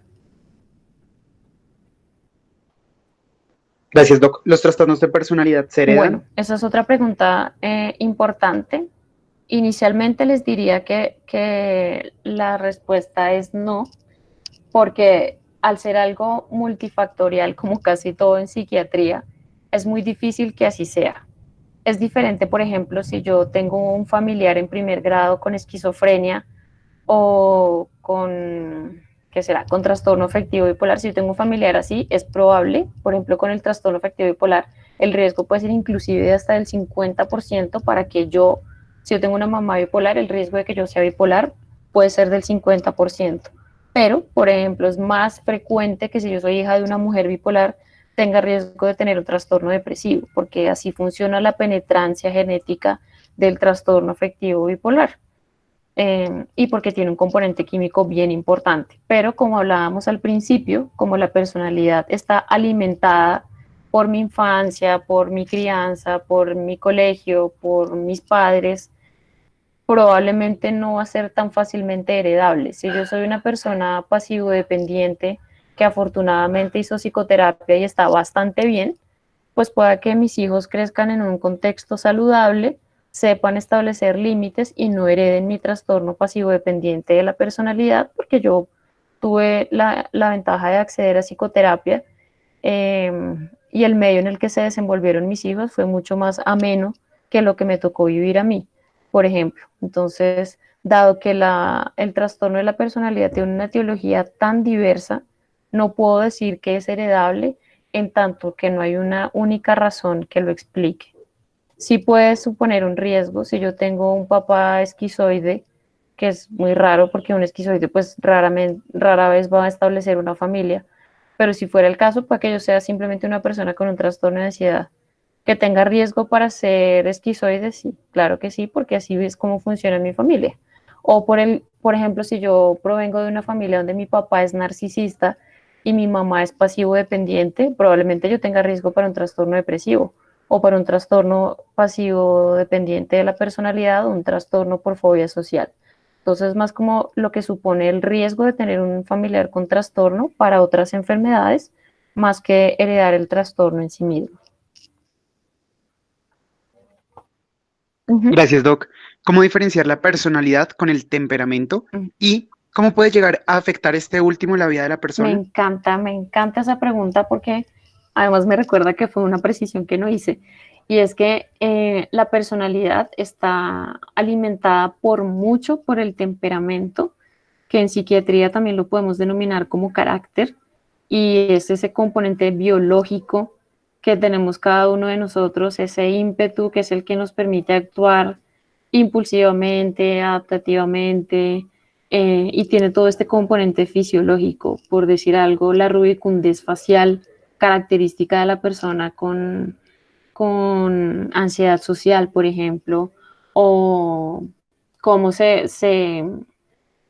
engrandece, se enrobustece la persona que es narcisista cuando quiere dar su punto de vista, que es querulante, que suda, que se le sube la tensión, se le sube la frecuencia cardíaca, muestra más los dientes. En ese aspecto estamos hablando de carácter o de temperamento. Es el componente evolutivo, digamos, y el componente más fisiológico y de respuesta fisiológica de nuestra personalidad. El sociópata, por ejemplo, como se les conoce también de sangre fría, su carácter es de sangre fría porque se ha encontrado que son personas que primero casi nunca hacen hipertensión y segundo son de frecuencias cardíacas bajas.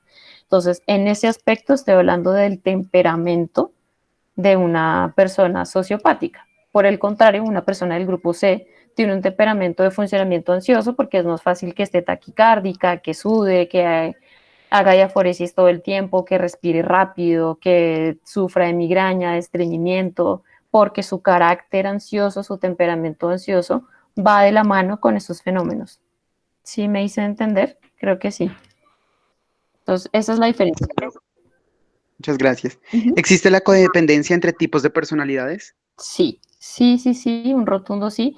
Y me encanta esa pregunta y se los menciono sobre todo para que lo tengan ustedes en cuenta como individuos, porque uno puede hacer el juego de ser un match entre un tipo de personalidad y otro y puede encontrarse aspectos bien interesantes, no solamente en la familia de uno o si es el caso de uno como pareja, sino también pues obviamente para el contexto de los pacientes. Es muy común, por ejemplo, que una mujer, voy a hablarlo por géneros que creo que es más fácil, que una mujer pasivo-dependiente tenga por pareja a un narcisista, a un sociópata o a un histriónico, porque de alguna manera se equilibran sin que equilibrio sea una palabra positiva, pero sí se pueden equilibrar energéticamente en tanto que la señora le va a dar toda la atención al histriónico o al narcisista y esta persona va a desechar toda su miseria emocional y su inconformidad con el mundo con esta persona que por supuesto no se va a ir de su lado porque depende de esa persona y no se va a querer ir.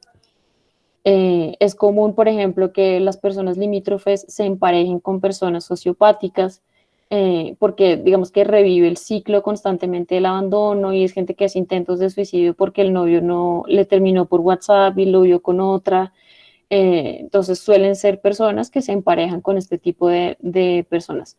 Es raro que una persona del grupo A se empareje con alguien del grupo B. Muy raro, por ejemplo, que una señora paranoide se empareje con un sociópata. Probablemente eso jamás va a pasar porque va a sospechar muchísimo. Pero sí puede que yo encuentre un señor esquizoide que se emparejó con una señora evitativa. Los dos están solos, funcionan bien, no hay la necesidad de tener hijos, tienen una vida social bastante pobre, no interactúan con los vecinos, viven lejos de la familia y están tranquilos, por ejemplo. Y hablando de cosas positivas, porque no todo es malo en personalidad, las mejores parejas son las personas funcionales del grupo C. Así que si ustedes tienen novio o novia o esposo o esposa del que tenga rasgos del grupo C, que sea obsesivo, riguroso, que le cueste socializar y por fin se atrevió a entablar una relación con ustedes y tienen una duración importante, cuídenla, cuídenla mucho, porque a una persona con ansiedad social, con fobia social o con rasgos del grupo C, le cuesta mucho interactuar y lograr tener una relación de pareja sólida es un logro importante y créanme que son personas que suelen tener una buena vida de pareja porque cuidan mucho la vida emocional, porque saben lo que les implica. Entonces, dato curioso. Gracias, Doc. ¿Cómo se cataloga el trastorno de personalidad múltiple? Bueno, no hablamos de eso y qué bueno que lo mencionan. A día de hoy, el trastorno de personalidad múltiple, según el DSM-5, ya no está clasificado como tal. Ahora hace parte de lo que se llama los trastornos disociativos y se llama ahora trastorno disociativo de la identidad, antes llamado trastorno múltiple de la personalidad. Entonces, no tiene que ver con trastornos de la personalidad realmente, sí se construye sobre una base de personalidad muy frágil, muy pobre, son personas que se disocian de la realidad fácilmente y como se han se ha visto en las películas, son personas que efectivamente se disocian, que tienen distintos comportamientos, inclusive logran denominar que una personalidad se llama A, la otra se llama B, la otra C, pueden encontrar inclusive 40, 100 personalidades, cada una tiene rasgos bien distintos, una es buena, la otra es mala, la otra es sumisa, parece casi de película, pero es así. Hasta donde he podido revisar, no se han registrado más de 100 casos en la casuística psiquiátrica. Es un diagnóstico bien raro, pero está contemplado desde dentro de los trastornos disociativos, que es un universo completamente diferente del trastorno de personalidad. Qué buena pregunta, pero no, ya hoy no se cataloga como trastorno de la personalidad. Doc, ¿cuáles son o a qué hacen referencia los trastornos de adaptación? Los trastornos de adaptación, hablando en cuanto a personalidad, no tienen nada que ver con un trastorno de la personalidad, pero cuando yo hablo de trastorno de adaptación es que cualquiera sea la situación por la que yo estoy pasando, la manera en cómo yo me adapto a esa situación no es lo suficientemente favorable como para que yo salga bien librada. Por ejemplo, ahorita que estamos en pandemia, pongo el ejemplo actual que me parece muy interesante para que ustedes lo tengan presente, es si yo soy una persona previamente sana, que mi trabajo me permite trabajar desde la casa y no tengo que salir, pero comienzo a somatizar, empiezo a creer que ya me infecté de coronavirus, no duermo, se me paralizó medio cuerpo, me imagino que el virus está por todos lados y desinfecto hasta la almohada, probablemente tengo un trastorno de la adaptación, porque mi respuesta es exagerada para la magnitud de la situación, no porque la pandemia no sea grave, pero tanto como para que ya dañe mi funcionamiento es un problema. Y probablemente yo hice ese trastorno de la adaptación porque tengo rasgos de personalidad que me predisponen. Probablemente si yo soy paranoide, por ejemplo, si soy obsesiva, muy ansiosa, seguramente voy a ser una persona que más fácilmente va a ser un trastorno de la adaptación en una situación como pandemia o como cualquier otra. Personas que después de un año de haber peleado con un compañero de trabajo se siguen quejando como si hubiera acabado de suceder, por ejemplo. Eso es un trastorno de la adaptación con base en rasgos de personalidad disfuncionales. ¿Mm? Gracias, Doc. Acá nos piden profundizar un poco sobre el tema de la alta sugestionabilidad. Ujú. Bueno, cuando uno habla de alta sugestionabilidad en psiquiatría y puntualmente en trastornos de la personalidad, es cuando una persona es fácilmente influenciable. No sé si de pronto influenciable pueda permitirles más claridad.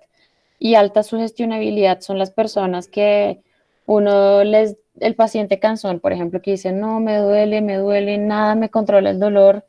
Les pongo un ejemplo real, por ejemplo, de un profesor que tuve, que él hablaba sobre las personas que están muy ansiosas después de la catástrofe de Armero y él, pues por supuesto, tenía mucho que hacer y encontró anticonceptivos y le dio anticonceptivos a un montón de gente que pues una pepa de anticonceptivos no le hace nada a nadie como única dosis y muchos lograron estar tranquilos. Y previamente el doctor les había dicho, esta pepa le va a ayudar, va a estar tranquilo, va a quitarle la ansiedad. Fue un placebo, primero que todo. Segundo, no implicó ningún daño. Y tercero, logró el objetivo, que era que la persona estuviera tranquila. Entonces, a eso me refiero con su gestionabilidad, ser influenciable en ese sentido. Si yo le digo al paciente que se queja de dolor, que estas 3 goticas de agua, diciéndole que es un medicamento, no para incitarlos a que lo hagan, pero para ponerles el ejemplo, si yo logro que el paciente me diga, sí, se me quitó el dolor, dormí súper chévere y le estaba dando agua, eso quiere decir que es una persona altamente sugestionable. Y es allí cuando les mencionaba porque a los histriónicos les va también en psicoanálisis, porque son personas que entran en hipnosis muy fácilmente, porque logran estar en este estado hipnótico y entrar en este estado muy fácilmente y yo puedo hacer mucho por ellos en ese sentido. Entonces, a eso me refiero, son las personas que les dicen, estás hermosa, estás espectacular, el negro te sienta súper bien, y así sea mentira, me como tanto el cuento que hasta creo que el tipo que me lo dijo es que se quiere casar conmigo.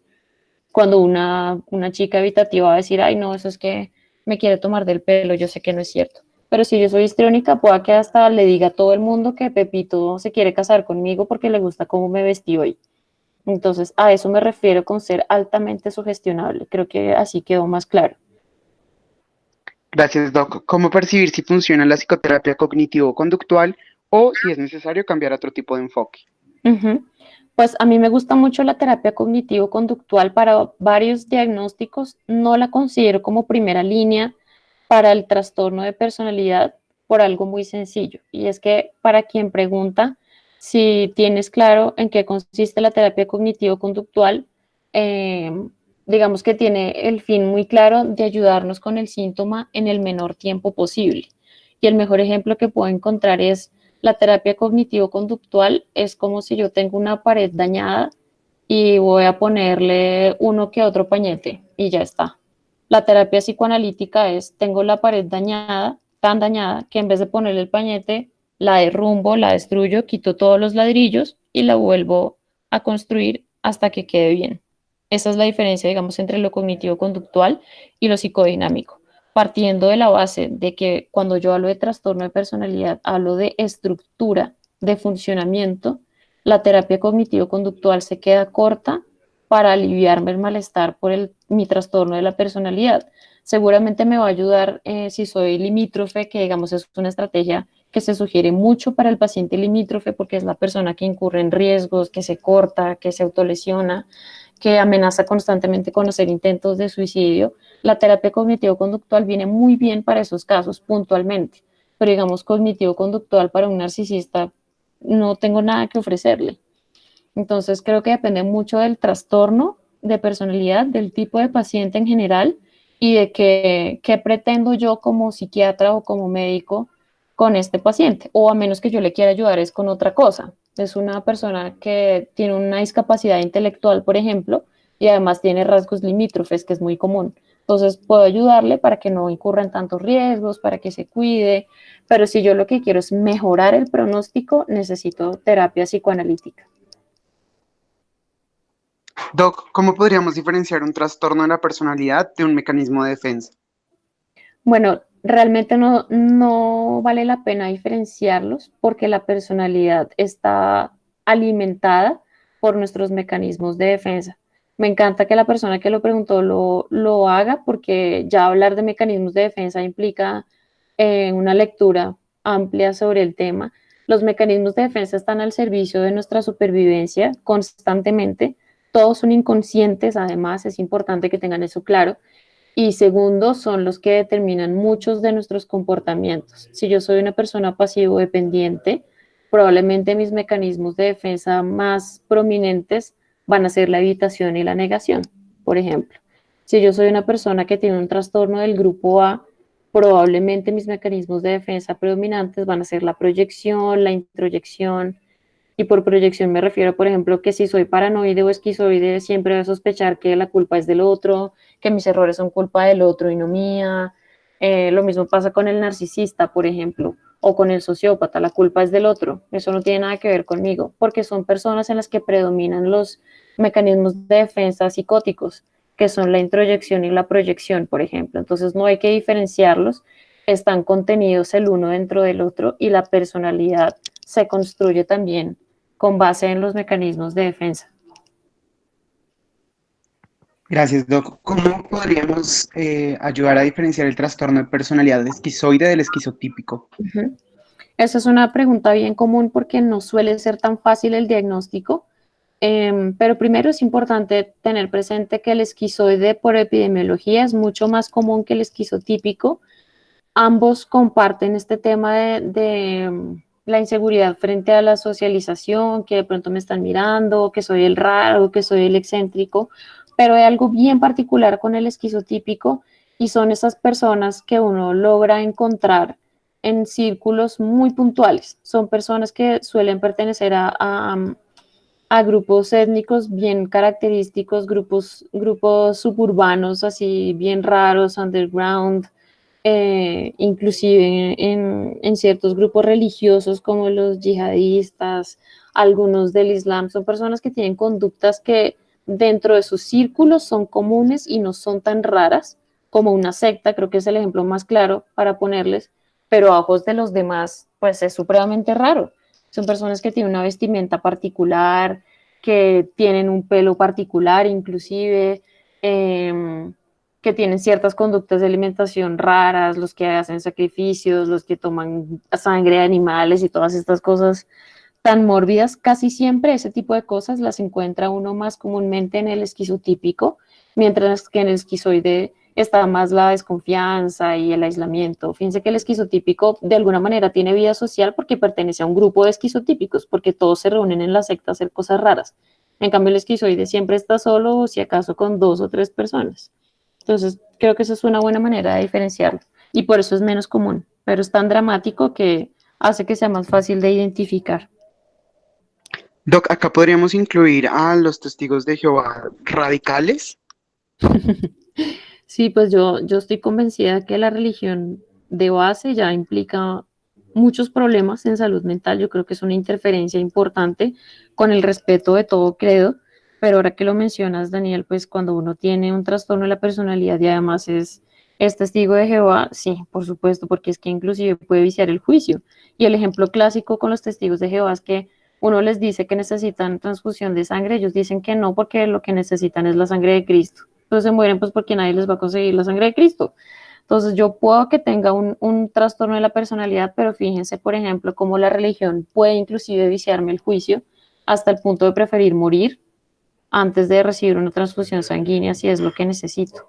Y es bien común en los grupos religiosos recalcitrantes como los testigos de Jehová, es bien común encontrar trastornos de la personalidad. Qué buena pregunta. Doc, ¿cómo se caracterizan las personas que son pasivo-agresivas? Mm. Eso es una pregunta bien interesante para quien lo pregunte. Gracias, porque si lo preguntas, asumo que o lo has vivido de cerca o conoces a alguien de estas características y es muy común y sobre todo en nuestro medio de la salud y también en las relaciones de pareja. De hecho, hay muchos memes alrededor de todo esto. No está clasificado, ni A, ni B, ni C, si se dieron cuenta. No lo mencioné, pero ahora que este compañero lo menciona, pues es chévere tratarlo. Está clasificado dentro de lo que en el DSM-5 se llama trastorno de la personalidad especificado por rasgos, que es que tiene como un poquito de este, un poquito del otro, un poquito de este. No puedo decir que tiene todos para decir que es limítrofe, pero sí tiene algunos que me hace pensar que tengan un trastorno de la personalidad. Y el pasivo agresivo, que yo creo que es algo que es bien común entre nosotros y que varios pueden tener una idea de que es esa persona a la que yo le pedí ayuda en la mañana y no me ayudó, no me respondió por WhatsApp y me responde por fin a las 11 de la noche y yo le digo, no, no te preocupes, no pasa nada, ya lo resolví. Cuando ni idea si era que estaba ocupada, estaba en cirugía, estaba en urgencias, estaba dormida porque estaba posturno. Son más como ese tipo de conductas o esos profes que le mandan a uno un montón de tareas para después no responderle los correos. Ese es un clásico pasivo-agresivo. O no, no me quisiste ayudar y pues no, deja así que yo finalmente lo hago todo. Implica culpa hacia la otra persona y de paso yo quedo como la víctima. Entonces es una transacción ahí bien rara porque no estoy haciendo daño realmente, pero sí es esa mi intención, pero no es tan grave como para hablar de un sociópata o algo. O el clásico en relaciones de pareja que se agarraron en la mañana. Entonces el chico o la chica le escribe por WhatsApp y la chica se da cuenta de que le escribió, pero entonces no le voy a responder sino hasta las 7 de la noche para que vea que estoy estresada, que estoy de mal genio. Esa es una conducta pasivo-agresiva clásica que quizás a muchos de ustedes les ha pasado, pero no por eso lo hace un trastorno de la personalidad, sino meros rasgos.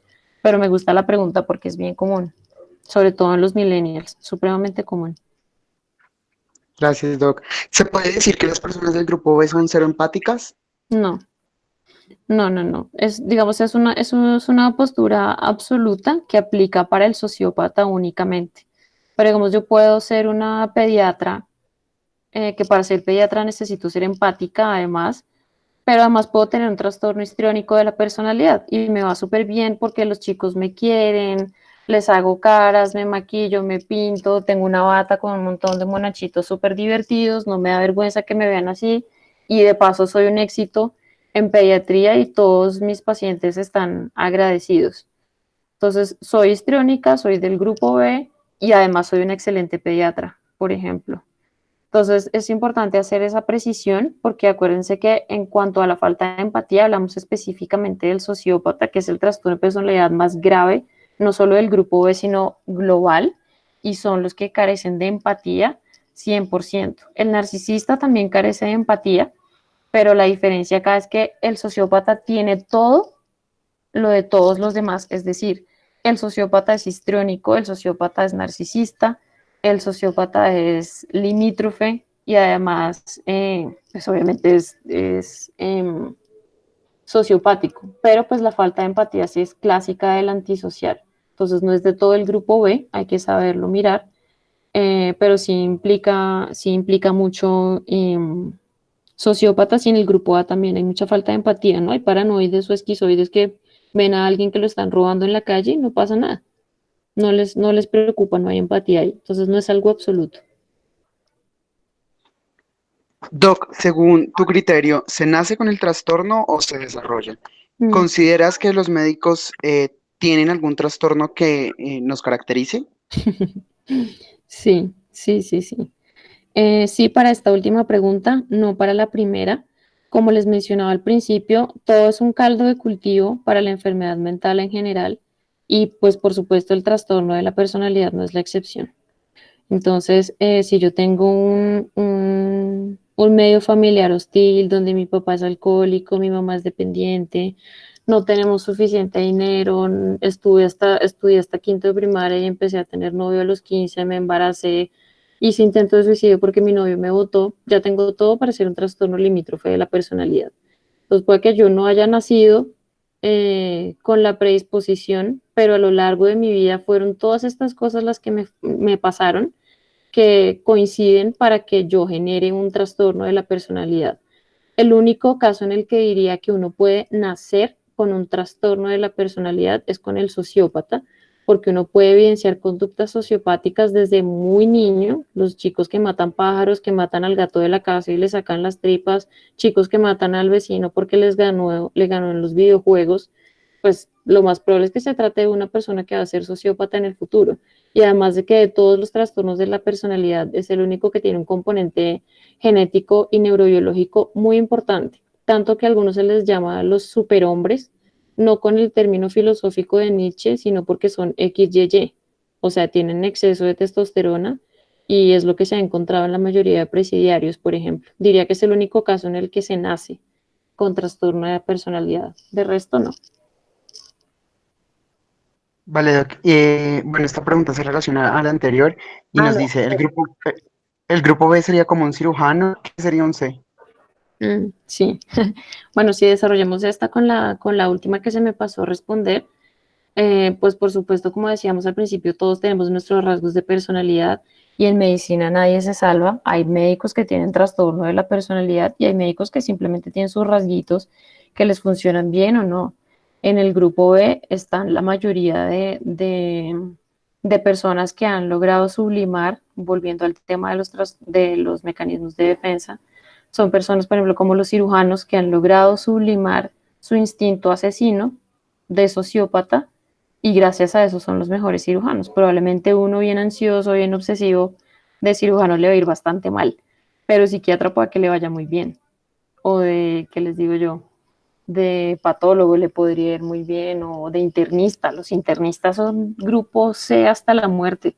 Obviamente hay uno que otro en el grupo B porque sabemos que en especialidades como medicina interna y cirugía también hay mucho narcisismo, pero digamos que es más o menos así. Ya habíamos hablado de lo del grupo A, que son personas más bien de trabajos solitarios, como el radiólogo, el oftalmólogo, el patólogo. En el grupo B pueden estar los y las ginecólogos, los cirujanos.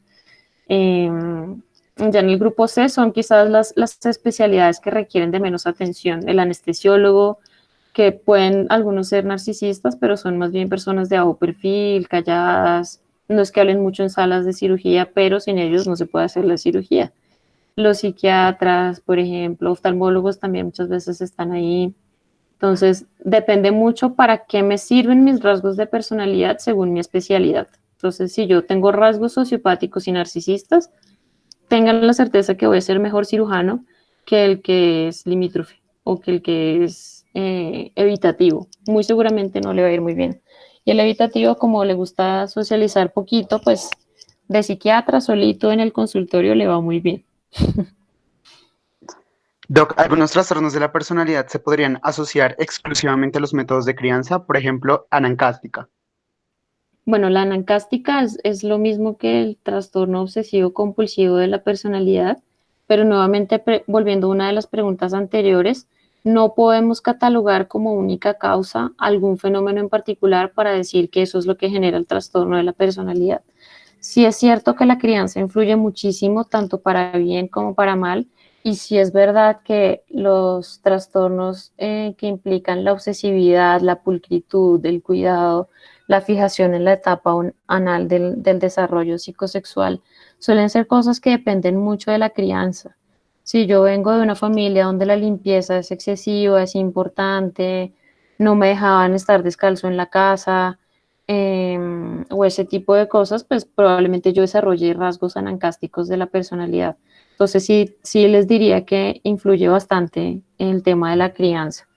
Y para todos en general, pero de manera exclusiva, no. No porque esto tiene demasiadas implicaciones, pero la crianza sí tiene un componente bien importante. Doc, personas problemáticas que les cuesta socializar, que les cuesta mantener una relación, ya sea de amistad, que son generalmente personas que a todo le buscan conflicto y que es permanente y que les genera claramente un deterioro social y de su funcionalidad. ¿Cuál pensarías que se podría relacionar con con algún rasgo o trastorno propiamente dicho de la personalidad? Bueno, esa pregunta acaba de ser la definición de lo que es un trastorno de la personalidad, digamos, en general. Y todo eso que acabas de decir, Daniel, es lo que implica un trastorno de la personalidad, ya sea esquizoide, obsesivo, lo que tú quieras, porque son justamente esas esferas las que están dañadas. Tengo problemas para entablar relaciones de amistad, de pareja, de mantener un trabajo, me agarro con todo el mundo. Casi siempre eso es más de las personas que son narcisistas y los paranoides, son personas que pelean mucho, que nunca están conformes, que son querellantes, que quieren siempre tener la razón. Diría que eso que mencionas es más común en esos trastornos, pero en general, todos esos problemas que mencionaste son lo que configuran un trastorno de la personalidad. Muchísimas gracias, Doc. Bueno, y acá hay una última pregunta que nos dice qué tipos de trabajo le vendrían bien a los del grupo A. Ujú. Bueno, en cuanto a medicina, creo que ya di varios ejemplos, pero en general son personas que les suele ir en trabajos que implican poca socialización. Digamos, yo he visto varios pacientes contadores, por ejemplo, que les va muy bien como contadores y además tienen rasgos de la personalidad del grupo A, porque como no necesitan interactuar tanto, ingenieros de sistemas, algunos, ingenieros electrónicos, otros también, ciertos trabajos técnicos, mecánicos, todo lo que no implique necesariamente la interacción con un otro y más bien la interacción con una máquina, suelen ser personas que les va bastante bien en ese tipo de trabajos si llegaran a tener rasgos de la personalidad del grupo A. Entonces son personas muy deseables para ese tipo de trabajos, los bibliotecólogos, los que trabajan en archivo, los que trabajan en bodega, movilizando papeles. Son trabajos muy solitarios que de pronto a una persona histriónica le parecería terrible tener un trabajo así, pero para un esquizoide puede estar perfecto. Vale, Doc. Y nos preguntan también cómo se clasificarían a las personas que saltan de evitar a ser extravagantes y tienen lazos afectivos muy fluctuantes. Ujú. Bueno, ahí está el grupo B, claramente. Acuérdense que el grupo B está caracterizado por las fluctuaciones afectivas, por las relaciones de pareja inestables, por el pensamiento dicotómico, por dificultad en tomar decisiones, difusión de la identidad. Y suele ser así, ¿no? Sobre todo las personas limítrofes, son personas explosivas que en la mañana están eufóricas y en la noche están haciendo intento de suicidio. Suelen ser muy extravagantes y teatrales, como hay momentos en los que también pueden estar solos y no se bañan y no salen de la casa en 3 días y luego se van de rumba todo el fin de semana. Puede ser tan dramático como eso y eso es clásico del limítrofe. Doc, ¿se puede manejar completamente con psicoterapia a tal punto que solo sean rasgos o no se note tanto que no afecte relaciones interpersonales? No, lamentablemente no. Sí es mucho lo que la psicoterapia puede hacer, sobre todo por los del grupo C, como les contaba, pero tanto como minorarlo en rasgos, no, porque acuérdense, como les mencionaba hace un momento, es algo que permanece y se muere con uno. Sí puedo atenuar algunos rasgos. Se sabe, por ejemplo, que los limítrofes, sobre todo, son personas que logran atenuar ciertas cosas en la vejez, pero no todas. Digamos, el abuelito limítrofe puede ser el que se le olvidó la metformina y ya con eso se considera intento de suicidio porque hace una crisis hiperglicémica, por poner algún ejemplo. Y se le olvidó y lo hizo propositivamente porque ese fue su intento de suicidio, por decir algo. Pero hay cosas que por el simple paso de los años se atenúan, pero en general no. Lo mejor es que si uno logra identificar al paciente que tiene solo rasgos disfuncionales, vaya ya a psicoterapia para aminorarlos, pero con trastorno formal, que yo logre que regrese a solo rasgos, no. Sí puedo atenuarlos, pero eliminarlos, no. Bueno, Doc, esas eran todas nuestras preguntas. Muchas y muy interesantes, que bueno, me encanta. Agradecerte de nuevo el espacio. Fue una charla muy amena, muy interesante. Yo creo que a todos y a todas nos quedó supremamente claro y bueno, agradecerte profundamente tu tiempo y el espacio que pudiste compartir. Te esperamos en alguna otra ocasión, que no sea una única vez, sino nos podamos volver a encontrar. No, claro que sí. Pues aprovecho también para darles las gracias. Me encanta pues poder contar con ustedes. A mí me gusta mucho tocar estos temas, me entusiasma muchísimo. De hecho, es algo que me gusta compartir constantemente. Entonces, cualquier duda que tengan, me parece chévere. Si quieren preguntar más cosas, pueden preguntarle a Daniel, que él tiene mi contacto. En Instagram yo publico constantemente cosas muy teóricas y muy académicas, @introspecto con CK, por si les interesan algunas otras cosas, si quieren o tienen el interés por algún otro tema en particular, háganmelo saber. A mí me gusta mucho compartir eso. No puede guardarse el conocimiento, toca es multiplicarlo. Si quieren escribirme al correo, cualquier cosa que necesiten, pues con mucho gusto. La psiquiatría es muy chévere y ojalá, si quieren ser psiquiatras se animen, y los que no, pues sí, para que sepan bastante de psiquiatría, porque creo que todos sabemos que la medicina general tradicional, no se nos enseña mucho de psiquiatría, ya vimos que es bien importante. Entonces, cualquier cosa que quieran saber, con mucho gusto. Me interesa poder compartirlo con ustedes. Y gracias por la paciencia y por quedarse las 2 horas. Súper. A ti, Doc, de nuevo, muchísimas gracias. Bueno, cuídense mucho, que les vaya muy bien. Mucha Un suerte. abrazo, Doc, buena noche. Pues, chao, Daniel, gracias. Chao, profe. Muchas gracias. Bueno, pues, chao.